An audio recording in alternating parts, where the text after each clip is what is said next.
കൊച്ചിയിൽ വീണ്ടും സ്ലാബിനിടയിൽ കുടുങ്ങിയ അപകടം. കാൽനടയാത്രക്കാരിയായ സ്ത്രീയുടെ കാൽ സ്ലാബിനിടയിൽ കുടുങ്ങി. പാലാരിവട്ടത്ത് വെച്ചാണ് സംഭവം. അശാസ്ത്രീയമായ നിർമ്മാണ രീതിയാണ് അപകടത്തിന് കാരണമായത്. ഛത്തീസ്ഗഡിൽ വീണ്ടും ഏറ്റുമുട്ടൽ. സംഭവത്തിൽ സുരക്ഷാ സേന 5 മാവോയിസ്റ്റുകളെ വധിച്ചു. ഛത്തീസ്ഗഡിലെ നാരായൺപൂരിലെ വനമേഖലയിലാണ് ഏറ്റുമുട്ടലുണ്ടായത്. വെടിവെപ്പിൽ 3 സുരക്ഷാ ഉദ്യോഗസ്ഥർക്കും പരിക്ക്. ഡൽഹി നരേല വ്യവസായ മേഖലയിലെ ഭക്ഷ്യ സംസ്കരണ യൂണിറ്റിൽ തീപിടുത്തം. അപകടമുണ്ടായത് ഇന്ന് പുലർച്ചെയോടെ. സംഭവത്തിൽ 3 തൊഴിലാളികൾ മരിച്ചു, 6 പേർക്ക് പരിക്കേറ്റു.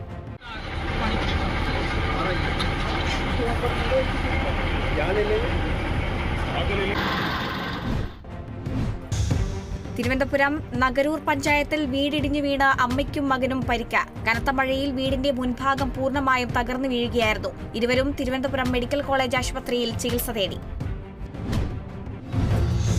തൃശൂർ ഉപ്പുങ്ങലിൽ വിദ്യാർത്ഥിനിയെ വീടിനുള്ളിൽ തൂങ്ങി മരിച്ച നിലയിൽ കണ്ടെത്തി. പുതുപ്പറമ്പിൽ ബാഹുലേയന്റെ മകൾ കാർത്തികയാണ് മരിച്ചത്. Kadakkad government higher secondary school +2 വിദ്യാർത്ഥിനിയാണ്. യുവതലമുറയെ ബേക്കറി മേഖലയിലേക്ക് കൊണ്ടുവരുന്നതിനായി മലപ്പുറം ജില്ലാ കമ്മിറ്റിയുടെ നേതൃത്വത്തിൽ കോൺക്ലേവ് നടത്തുമെന്ന് ഭാരവാഹികൾ വാർത്താസമ്മേളനത്തിൽ അറിയിച്ചു. ജൂൺ 10-നാണ് മലപ്പുറം വളാഞ്ചേരി കോളേജ് ഓഡിറ്റോറിയത്തിൽ പരിപാടി നടക്കുക. തൃശൂർ പുത്തൻകോവിലകം കടവ് പാലത്തിന്റെ അടിഭാഗത്തെ കമ്പികൾ ദ്രവിച്ച അവസ്ഥയിൽ. നിരവധി വാഹനങ്ങൾ സഞ്ചരിക്കുന്ന പാലത്തിന്റെ സ്ലാബിലെ കമ്പികളാണ് പൂർണ്ണമായും തകർന്നിട്ടുള്ളത്. അടിയന്തര നടപടിയെടുക്കണമെന്ന ആവശ്യം.